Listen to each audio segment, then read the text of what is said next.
ये जो कहानी है, कई बार कहते हैं ना अपन कि जो एक मकान मालिक होता है, वो जब भी कोई किराए पे किसी को सामान देना, किराए पे किसी को भी अपना घर देने वाला होता है, तो काफ़ी सोच विचार करके किसी को देता है। कुछ लोग ऐसे होते हैं जो कि बिना सोचे समझे दे देते हैं किसी को भी, क्योंकि किराएदार की कमी है, आ गए तो ठीक है। ये कहानी एक ऐसे ही किराएदार की है और ऐसे एक मकान मालिक की है। तो ये कहानी जो मैं सुनाने जा रहा हूँ, ये कहानी दिल्ली की है। दिल्ली में एक जगह है मालवीय नगर। छोटी सी सोसाइटी टाइप है मालवीय नगर। वहाँ पे एक लेडी थी जो कि एक बगल में एक होटल था, उसकी as a front desk receptionist की जॉब करती थी, है ना। उनका एक घर था जिसमें कि वो पूरी एज ए जॉइंट फैमिली रहती थी। और ये जो घर था जो कि मालवीय नगर में था, यहाँ पे कि इन्होंने रेंट पे लगा रखा था। प्रीवियसली जब मैं कहानी बता रहा हूँ, ये कहानी करीबन 5 साल पहले की है, मतलब 5 साल पहले हुआ था ये इंसिडेंट। तो इसमें हुआ क्या था कि जिस समय मतलब ये बात हो रही थी, उस समय इमीडिएट बेसिस पे वहाँ पे कुछ लोग रह रहे थे, 2 लड़के रह रहे थे। तो ये लोग अच्छे थे, अच्छी फैमिली भी से थे, खूब पैसा था इनके पास, अच्छी गाड़ी थी इनके पास, अच्छा जॉब था। और कभी भी किराए के लिए ये लोग ज़्यादा ही पे करते थे थोड़ा, और एडवांस भी दे देते थे। मतलब 1 मंथ का, 2 मंथ का पहले मंथ में दे देना, ऐसे। और दोनों काफ़ी अच्छे लोग थे, अच्छी कंपनी में भी काम करते थे, बीपीओ कंपनी में काम करते थे। तो हुआ क्या कि अचानक से जब ये जॉब कर रही थी तो इनके ब्रेक चल रहा था तब। रिसेप्शनिस्ट की जॉब कर रही थी। उनका नाम हम कहेंगे, उनका नाम जो उन्होंने छुपाने के लिए मना किया है, हम उनका नाम संजना करेंगे, ठीक है। तो संजना का उस समय ब्रेक चल रहा था, तो उसी समय इनका कॉल आया। इनका कॉल आया तो इन्होंने अचानक से बोला कि मुझे ये जगह छोड़नी है, क्योंकि ये यहाँ पे रेंट बहुत ज़्यादा है, तो मैं यहाँ पे रह नहीं सकता हूँ। तो इन्होंने बोला कि अचानक से, अब क्योंकि उन्होंने बात बोली थी, तो इन्होंने बोला कि यार अगर आपको इतनी है तो हम एक बार मिल के कहीं पे बात कर लेते हैं। तो उन्होंने मना कर दिया। उन्होंने बोला कि नहीं नहीं, मैं श्योर हूँ, मुझे जगह छोड़नी है हम दोनों को। तो उन्होंने बोला कि अब क्या बहस कर सकते हैं कि अगर आपको छोड़नी तो छोड़ दें आप, कोई बात नहीं। उन्होंने छोड़ दिया। अब क्योंकि संजना ये बात जानती थी कि पैसे की तो दिक्कत होगी नहीं इस घर में, क्योंकि इनके पास गाड़ी थी, है ना, खुद की गाड़ी थी इनके पास, अच्छी कंपनी में जॉब करते थे। और अचानक से ऐसे बोल रहे हैं तो फिर वो तो इशू हो नहीं सकता। मगर इन्होंने बोला कि अब क्या कर सकते हैं, किसी को पकड़ के तो बांध नहीं सकते। तो इन्होंने उसको जाने दिया। तो फिर अब ये बात हो गई करीबन, इस बात को बीते हुए 2-3 महीने हो चुके थे। तभी इनको कहीं से एक मैसेज आया व्हाट्सएप पे। Hello, hi, am I talking to this Sanjana. मुझे पता चला है कि आपका मालवीय नगर में एक फ़्लैट है जो कि खाली है, क्या मैं वहाँ पे रेंट पे रह सकती हूँ? ये आया था। और उनका नंबर, उनका नाम, कास्ट, और जो उनका फैमिली बैकग्राउंड है वो। और बात शुरू हो गई। इनको क्या लगा कि ये ज़रूर जो 2 लड़के छोड़ के गए होंगे उनकी तरफ से कोई प्रेफरेंस होगा, तो इन्होंने आया होगा। कोई बताता नहीं है ज़्यादातर, क्योंकि वो लोग खुद पे भरोसा रखते, तो इसलिए बताता नहीं है कि मुझे इनके थ्रू पता चला है, तो शॉर्ट टर्म करने के लिए। तो उन्होंने बोला कि ठीक है, इशू होगा। तो उन्होंने बात की और फ़ोन पे काफ़ी अच्छी तरीके से बात हुई। वो लड़की थी, काफ़ी अच्छी तरीके से बात हुई, जान पहचान हुई। इनिशियली उन्होंने बोला था कि 2 बंदे आएंगे, मतलब 2 लड़के आएंगे एक साथ रहने के लिए। बट जो भी है, आई तो वहाँ पे जो कहानी है पूरी एक ही किराएदार की है, 2 कभी आए नहीं। हमें शुरुआत से एक ही थी। तो अब इनकी बात हो गई कंफर्म कि ठीक है, ये है वो है। और बातचीत करने में इतनी अच्छी दोस्ती हो गई इनकी कि पूछिए मत, कॉल पर ही। और इसके बाद अभी लोग शिफ्ट हो गए। ये करते करते करीबन 2 महीने 3 महीने बीत चुके थे, है ना। करीबन 2 या 3 महीने बीत चुके थे। तो अब हुआ क्या कि जो लैंडलॉर्ड थी संजना, उनके घर में कुछ शादी थी, है ना। बट इस दौरान मैं आपको बताना चाहता हूँ कि उससे पहले तो इनकी और किराएदार की बहुत बातचीत हो रही थी। बट जैसे ही उन्होंने अपना घर शिफ्ट किया किराया के मतलब उस घर में, तभी से इनकी बातचीत एकदम बंद। मतलब कोई क्या कहते हैं कि कोई जान पहचान है ही नहीं, ऐसा कि कोई मतलब ही नहीं है। काफ़ी अजीब सा लगा। उसके बाद धीरे धीरे समय बीतता गया और इस बाय द टाइम संजना के घर में एक वेडिंग हो गई, है ना। उस वेडिंग में उन्होंने सोचा कि क्यों किराएदार को बुलाया जाए, इसी बहाने जान पहचान भी हो जाएगी, है ना। तो उन्होंने उनको बुलाया, किराएदार को, और फिर अपनी बातचीत होने लग गई। और अगले दूसरे तीसरे दिन वो उनकी शादी इनके रिलेटिव की शादी में पहुंच चुकी थी। तो अब हुआ क्या कि जब पहली बार इनका हुआ तो इनके बाल काफ़ी छोटे थे, है ना। बट इनके नाखून जो थे वो काफ़ी सुंदर थे, काफ़ी लंबे थे, बहुत मेमोराइजिंग थे। मतलब कोई भी देखे तो याद हो जाए, इतने सुंदर नाखून थे। अब ये कहानी मैं उनके हिसाब से बता रहा हूँ, है ना। तो अब ये मत कहना कि मतलब ये क्यों हुआ, मतलब आप कह सकते हो, बट इसमें मेरा कुछ नहीं है। मैं उनकी कहानी आपको एग्जैक्टली बता रहा हूँ। तो ये कहानी नाखून से हो सकती है, कुछ लोग कहीं के बाल होने चाहिए थे, बट ये कहानी में उन्होंने जैसे बताया तो ये नाखून थे। मुझे भी थोड़ा अटपटा लगा, बट अब उनकी कहानी है तो हमें उनकी कहानी की इज्जत करनी चाहिए। तो ये नाखून थे। तो हुआ क्या कि वहाँ पे जैसे सब लोग मिलते हैं, बातचीत करते हैं। तो शादी के दिन संगीत होता है उससे पहले। तो संगीत में ये लोग बैठे हुए थे, बातचीत कर रहे थे, खूब मज़ा आ रहा था। तो वहाँ पे अचानक से बात शुरू हुई कि यार इनके नाखून कितने सुंदर है ना। काफ़ी सुंदर नाखून है, ऐसे नाखून तो काफ़ी लंबी टाइम के बाद होंगे। पॉलिश थे एकदम, एकदम पॉलिश थे, शाइन कर रहे थे। तो काफ़ी तारीफ़ हुई उनकी। और तभी किसी ने गलती से उनके नाखून को छू लिया।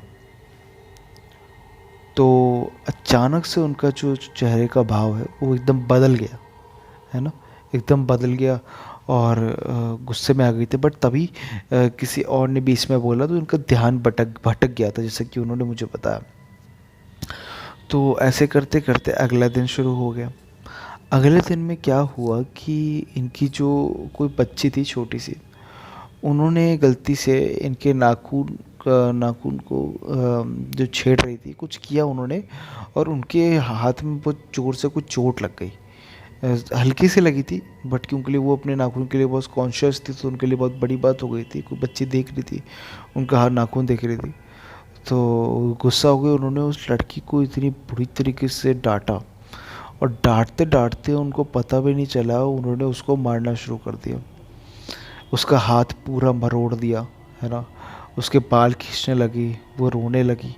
सब लोग आ गए, काफ़ी बात विवाद हुआ। और वो लड़की थी जो किराएदार थी, वो इतनी बेशर्म टाइप थी कि उसको कुछ फ़र्क ही नहीं पड़ रहा था। मतलब वो देख रही थी, ऐसा लग रहा था कि ना उसके चेहरे पे कोई डर है। बेशर्मों की तरह अपना मुंह नीचे झुका, नीचे नॉर्मल करके, और साइड से निकल गई। और उस बेचारी बच्ची को शांत कराने में 2 दिन लगे, और उसके बाद से लेके आज तक वो बच्ची इस बात को भूल नहीं पाती है। इस कहानी में तो ये दे रखा है। तो अब इन लोगों ने प्लान बनाया कि जाके उससे बात करते हैं, यार क्या पागल लड़की है क्या, वो ऐसे किसी बच्चे को कोई कैसे मार सकता है। तो अब ये बात हुई। अब अगले दिन उन्होंने सोचा कि यार मैं इससे बात करूँगी। बात अभी बीते हुए 2 दिन हो चुके थे। तो अब संजना चुपचाप उनके सेकंड फ्लोर पे गई जहाँ पे वो रहती थी। तो उनका जो रूम था वो रूम एकदम खाली था, मतलब उस रूम में कोई लोग थे ही नहीं। अब इन्होंने सोचा कि चलो कोई घूमने गए होंगे, है ना। तो इन्होंने उसके बगल में एक रूम था जिसमें कि उनकी किराएदार रह रही थी। तो वो लोग उसमें देखने गए, अकेली थी, मतलब वो देखने गई।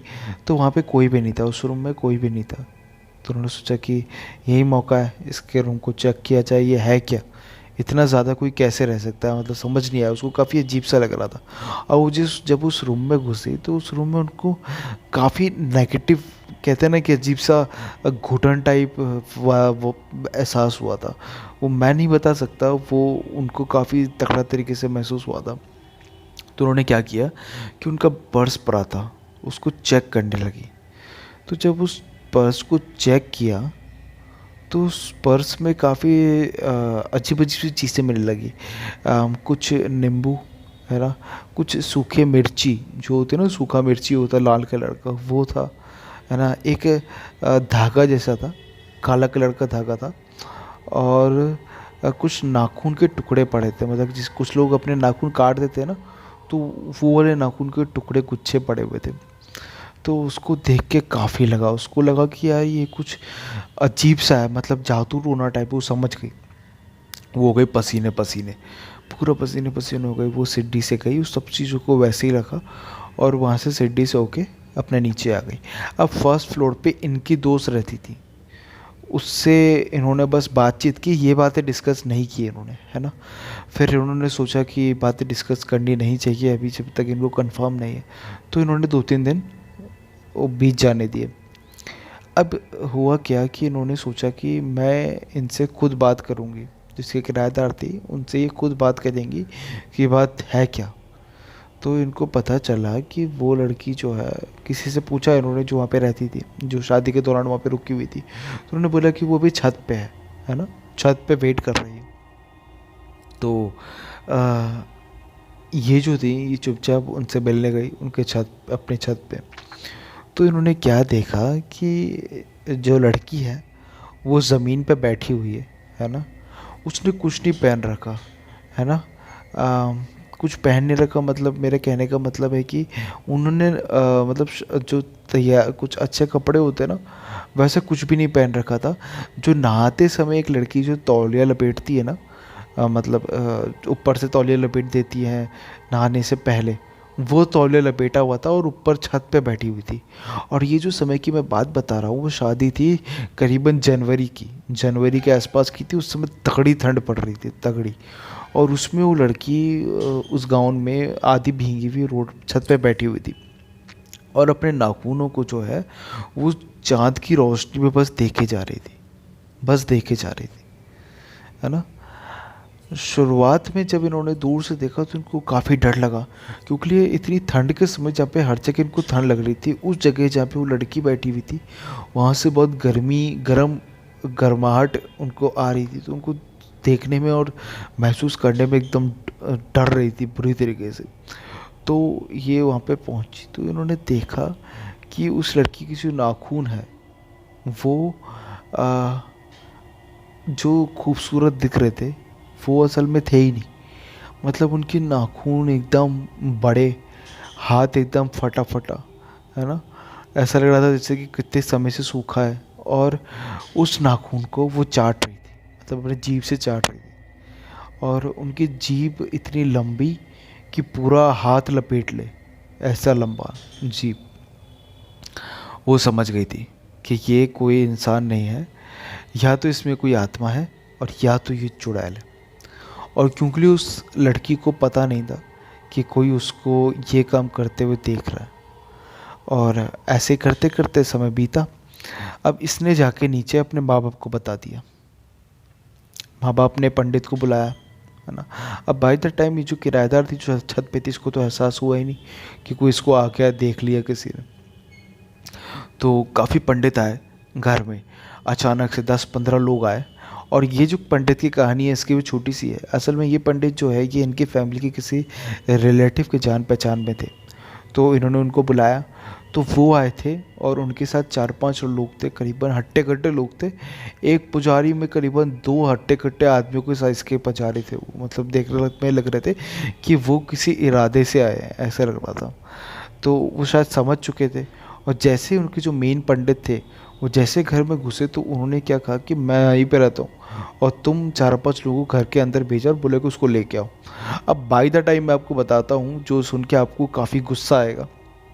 वो जो लड़की थी जो किराएदार थी, वो उनके बीच में ऐसे बैठी हुई थी जैसे कि उसने कभी वहाँ पे कुछ किया ही नहीं हो।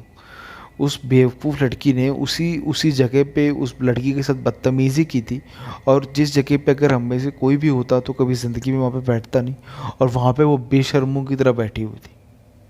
अब ये उन्होंने नहीं बताया कि वो किसी से बात कर रही थी या फिर कुछ एंजॉयमेंट कर रही थी, बट वो वहाँ पे बैठी हुई थी और वहाँ पे थी। और संतुष्टि मुझे इस बात से हुई, मैं कहानी जब बोल रहा हूँ तो वो भी, तो काफ़ी अच्छा लगा मुझे कि वो उनके बीच में वो पुजारी आ गए। और उस लड़की ने उस पुजारी को जैसे ही देखा तो वो ऐसे भागी जैसे कि किसी इंसान के पीछे शेर पड़ जाए तो वो कैसे भागता है, वो वैसे वो भागी पागलों की तरह चिल्लाते हुए। सब लोग डर गए और वो लोग जानते थे उन्होंने हर जगह लॉक कर रखा था जाके, तो उन्होंने उस लड़की को पकड़ लिया। और उस लड़की की चीख सुन के सबके रोहे कहते ना कि रोह से सिहर गए, है ना, रोंगटे खड़े हो गए, इतनी ज़्यादा दर्दनाक आवाज़ थी उसकी और ताकत इतनी ज़बरदस्त की पूछो मत।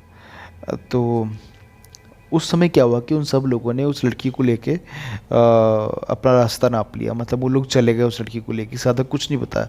शादी निकल गई अच्छी तरीके से, काफ़ी दिन गुजर गए, इन्होंने सोचा कि क्या हुआ। उसके बाद इन्होंने अपने पापा से बात की, उंगली पुजारी का नंबर इनके पास इनिशियली नहीं था, इनके फैमिली रिलेटिव ने किसी ने भेजा था, तो उनसे जब बात की इन्होंने, तो उन्होंने इनको यही बोला कि पंडित के थ्रू इनके ये आया है कि उस लड़की को भूल जाए, वो लड़की के बारे में वो ज़्यादा डिस्कस नहीं करना चाहते हैं। और कहीं ना कहीं संजना को भी लग रहा था कि लड़की लड़की है ही नहीं, ये कोई टायन थी जो उनके घर में रह रही थी। और उसके बाद से कभी भी उन्होंने उस लड़की का नहीं जिक्र सुना, है ना, और ना ही उन्होंने कभी भी उस घर को जो इनके वो दिल्ली में जो इनका घर है, उस घर पे कभी भी इन्होंने उसके बाद कोई किराएदार को नहीं बुलाया, ना ही कभी कुछ उस घर को कभी किराए पे लगाया। तो दोस्तों यही थी, इसीलिए कहते हैं ना कि जब भी आप कोई चीज़ सोचो करो तो उससे पहले उस बातों को डिस्कस करना चाहिए, बैकग्राउंड चेक करना चाहिए, बैकग्राउंड वेरिफिकेशन करना चाहिए। और अगर ये शायद उस चीज़ को करती तो शायद कभी इनको ये चीज़ फेस ही नहीं होती, है ना। तो इसीलिए कहते हैं कि कभी भी आप कुछ करो तो प्रॉपर लॉस और जो रूल्स बनाए हुए हैं उसको फॉलो कर कर ही करना चाहिए, अदरवाइज़ ये कुछ चीज़ें ऐसी हैं जो कि आपको दूसरा मौका नहीं देती है ना। और संजना कहती हैं कि आज भी इस चर्चा इस इंसिडेंट के बाद इनको इतना डर बैठ गया है कि अंधेरे को जब भी ये देखती तो इनको ऐसा लगता है जैसे कि कोई बैठा हुआ है। और इनको कहीं भी लाइट चली जाती है तो इनको इतना डर लगता है कि पूछो मत, ये बता नहीं सकती, इतना ज़्यादा डर लगता है। तो मतलब इस छोटे से इंसिडेंट ने उनकी पूरी लाइफ बदल दी। तो दोस्तों मैं यही कहता हूँ कि यार अपन को ये सब कहानियाँ हॉरर स्टोरी सुनने में तो काफ़ी अच्छी लगती है ना, काफ़ी डर लगता है, बट जिनके साथ ये होता है ना वो लोग अपनी ज़िंदगी मतलब उनकी ज़िंदगी बहुत मुश्किल हो जाती है। कॉन्फिडेंस उनकी ज़िंदगी से कॉन्फिडेंस चला जाता है ना। वो इतने कमज़ोर हो जाते हैं कि वो कभी किसी पे भरोसा नहीं कर मतलब खुद पे कभी भरोसा नहीं कर पाते। दूसरों के हमेशा हमेशा उनको ज़रूरत पड़ती है। कभी भी वो कुछ इंसिडेंट हो जाए, घर में कुछ हो जाए, इनको खुद के लिए कुछ स्टैंड लेना पड़े, वो ले नहीं सकती क्योंकि उनको अकेला रहना पड़ेगा। और अल्टीमेटली वो एक कैद में कैद हो जाती है। तो ये कहानी भी कुछ ऐसी एक लड़की की थी। आई एम प्रिटी श्योर कि आगे उनकी शादी हो जाए, उनको कुछ ऐसा ना हो कि उनको अकेला रहना पड़े, वरना ये चीज़ें उनको काफ़ी रिग्रेट होंगी, है ना। आई एम प्रिटी श्योर कि आप भी ये बात समझेंगे। तो दोस्तों बस आज की कहानी इतनी थी। अगर आपको ये कहानी अच्छी लगी हो ना तो प्लीज़ कमेंट सेक्शन में कुछ टाइप कर देना। आपको मैं फोर्स तो नहीं करूँगा, ऑफ कोर्स मैं कर भी नहीं सकता हूँ। अगर आपको अच्छी लगे तो प्लीज़ कमेंट सेक्शन में कुछ लिखना, कुछ बताना, है ना। और ये जो कहानी मैंने डाली है ये कहानी फुल्ली अनएडिटेड है, तो आपको प्रॉपर यही फील होगा कि आप किसी दोस्त से फ़ोन पे किसी से भी दोस्त से आप ये कहानी सुन रहे हो। तो आपको अच्छा एक्सपीरियंस होगा। ज़्यादा एडिटेड मैंने नहीं किया जो कि आपको ऐसा ना लगे कि साउंड इफ़ेक्ट के साथ एकदम तगड़े साउंड इफ़ेक्ट्स के साथ और एडिटेड करके कोई कहानी सुना रहा हूँ, नहीं।